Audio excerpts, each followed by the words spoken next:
অমুক্তা কি রান্না করো? ঈদের দিন বলে কথা। আজকে গরুর মাংস আর চালের আটা রুটি। রুটি অর্ধেক ভাজেছি, তার ভিতরে তো তোমার খিদে পেটের ভিতরে ইমু দৌড়াদৌড়ি করতেছে আর মাংস ভরা দিছি। সব কিছু মিশাই দিছ? এখনো কষাচ্ছি। কষানো হয় নাই? না, আর তোমার তো গরুর গোশে আবার আলু না হলে হয় না, এই জন্য এই যে আলু লাগবে না বললে আরো কাটা দিই। না না, আমি তো আলু উঠায় উঠায় খাই, তুমি জানো না? তাহলে কোরবানির দিনে তোমার আলু উঠাতে খাওয়া লাগবে। না, ওটাই তো মজা। এর ভিতরে রুটি চালের আটা রুটি?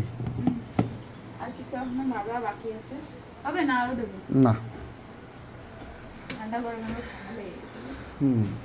আর কি খাবার বলো? সকালে এক এক গাদা আইটেম। রাত্রে হালিম রান্না করি, হ্যাঁ? রাত্রে না, বিকালে। আর নুডলস সিমাই, সিমাই তো না, আজকে না। কালকে খাবো। হুম। মানে তোমার এই বছরের প্ল্যানিং কি আমি সবাইকে বলে দিই, ঈদের দিন সে বেরোবে না, বাইরে কোরবানির অনেক বর্জ্য থাকে, এই জন্য সে বৃষ্টি হওয়ার আগে ঘরের থেকে বেরোবে না, আর ঘরে বসে বসে আমার যা যা বলবে তাই আমি বানিয়ে দেবো, তাই বলছি। কিন্তু হ্যাঁ, ঈদের পরে আমার অনেক একটা সারপ্রাইজ আছে, তো সেটা ঈদের পরে আপনারা আমার সাথে থাকেন, কি সারপ্রাইজ দেখবেন। ঈদের পরে আমরা একটু ঘুরতে যাবো। ঠিক আছে সব তাহলে।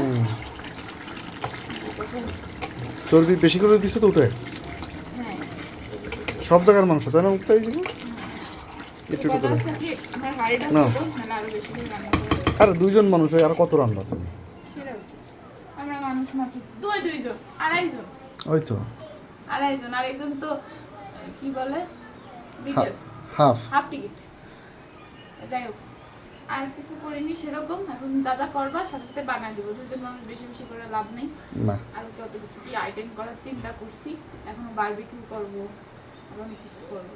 মশলা টশলা সব রেডি করে আছে, তাহলে করে করে খাওয়া লাগবে। আমার তো কালারটাই পছন্দ হয়ে গেছে।